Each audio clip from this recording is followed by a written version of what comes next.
Et c'est sûrement pas terminé puisque J-3 avant les Jeux paralympiques, la délégation française est arrivée à Rio aujourd'hui au rythme de la samba. Ils seront 4 picards à participer aux compétitions. Et côté bénévole, l'Isarien Nicolas Müller sera de retour sur le bord de la piste. Il était déjà au JO il y a 15 jours. Il a raconté à Stanislas Madej et Marie Roussel son expérience au Brésil avant de repartir.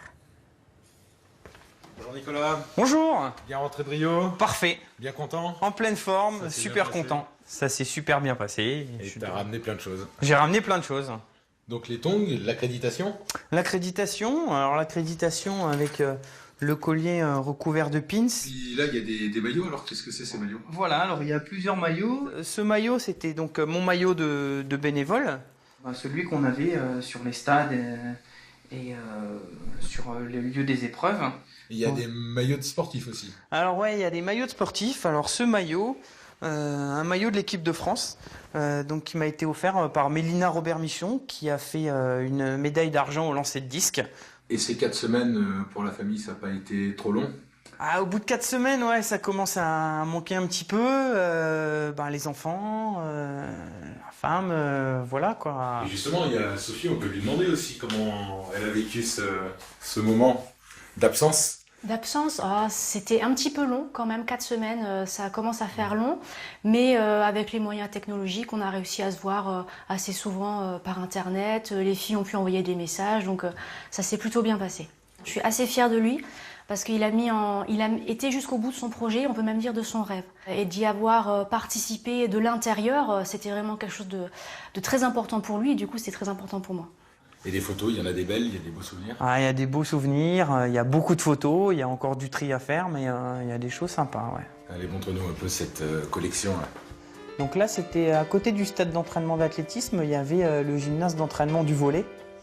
Et donc on a eu la chance de pouvoir poser avec l'équipe de France de volley. C'est la vraie, hein? C'est la vraie, ouais. Et alors, elle est lourde? Elles sont très lourdes. Les médailles sont très lourdes. C'est très compliqué là de ressortir un moment fort. Je pense qu'il va me falloir un petit peu de temps pour tout ça, mais c'est vraiment les rencontres avec, on va dire, les petits athlètes. Les athlètes qui venaient de petits pays, qui n'avaient pas du tout les moyens des Européens ou des Américains. Ce côté-là, les petits athlètes, c'est l'esprit olympique. Ouais, pour moi c'est vraiment ça, de permettre à ces athlètes qui font du sport au plus haut niveau pour eux, avec leurs moyens, et de pouvoir aller montrer ça, de pouvoir se confronter alors aux plus grands. Et alors ils sont comment ces Brésiliens finalement? Au début j'ai trouvé ça plutôt sympathique parce que systématiquement ils soutenaient les petits athlètes, les petites équipes. Et puis au fur et à mesure que les équipes brésiliennes sont rentrées en compétition, c'est devenu un petit peu chauvin. Mais quelques Brésiliens avec qui j'en ai discuté n'étaient pas très fiers de ça, du comportement, de l'image qui était donnée au reste du monde de ce public siffleur. Parce que pour eux, c'était pas siffler les adversaires, c'était des sifflets d'encouragement pour leurs équipes. Content d'y retourner parce que je pense que ça va être complètement différent. Donc il y aura déjà beaucoup moins de monde. Mais participer aux Jeux paralympiques, c'est quelque chose qui me tient aussi à cœur parce que les épreuves handisport sont tout aussi riches et valorisantes que les épreuves pour les valides.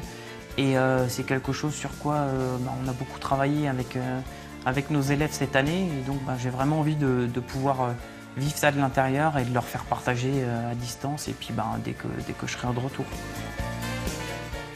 Et voilà une expérience unique en tout cas pour cet enseignant picard.